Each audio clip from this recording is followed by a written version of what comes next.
सद्गुरू श्री ब्रह्मचैतन्य महाराज गोंदवलेकर यांचं प्रवचन 9 एप्रिल. संत हे भगवंताची आठवण देण्याचे कार्य करत असतात. ज्याला सत्याचे ज्ञान झाले तो सर्वज्ञच बनला आणि जे या सत्याला धरून राहतात ते संत होत. संत आपल्याला मार्ग दाखवायला तयार असतात, परंतु आपला अभिमान आड येतो आणि आपण संतांना नावे ठेवतो. एक जण संतांना उद्देशून म्हणाला, तुम्ही आमचे नुकसान करता, अपकार करणाऱ्यावरही उपकार करायला सांगून आम्हाला मेषपात्र करता. वास्तविक आपल्या संतांनी कर्मांचा ढीग पाडला आहे, पण त्यांच्या आणि आपल्या कर्मांमध्ये फरक आहे.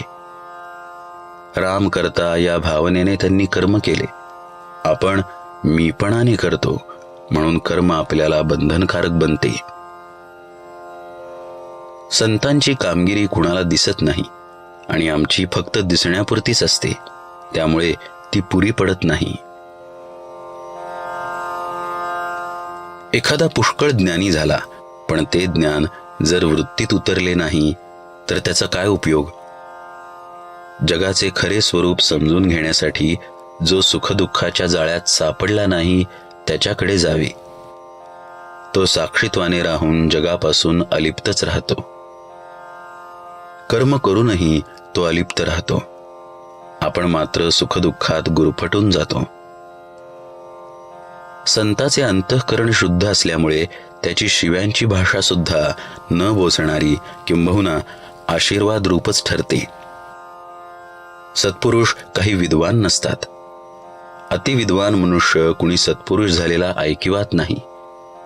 कुणी 8व्या वर्षीच घरातून निघून जातो, तर कुणी लग्नातून पळून जातो, तर कुणाला लिहायला वाचायलाही येत नाही. असे लोक सत्पुरुष झालेले आढळतात. संतांनी देह सोडल्यावर सुद्धा लोकांना त्यांचे अस्तित्व भासते.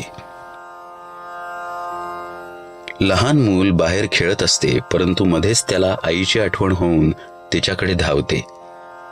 याचा अर्थ असा की मुलाला आईचे सूक्ष्म स्मरण सतत असते. तसा भगवंताचा चटका, तशी त्याच्या अस्तित्वाची जाणीव, तशी त्याची निष्ठा आपल्या जवळ पाहिजे. भगवंताची अशी तळमळ लागली की मनुष्य वेडा बनतो. त्या स्थितीत त्याला कुणी संत भेटला की तो निवांत होतो. संत हे खरोखर आईसारखे आहेत. ते आपल्याला भगवंताची आठवण देण्याचे कार्य करत असतात.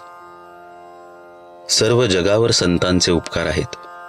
त्यांनी परमात्म्याला सगुणात आणले आणि तो आपल्याला सुसेव्य केला. परमात्म्याला आपलासा करून घ्यायला नामस्मरण हे सोपे साधन दिले.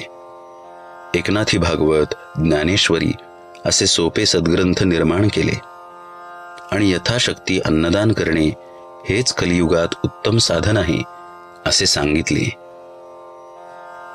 या 4 गोष्टी आचरणात आणायचा प्रयत्न ज्याने केला त्याला काही कमी पडणार नाही. नेहमी समाधानच राहील. जग संतांशिवाय असणे शक्य नाही. आम्हाला त्यांना ओळखता येत नाही. जानकी जीवन स्मरण जय जय राम.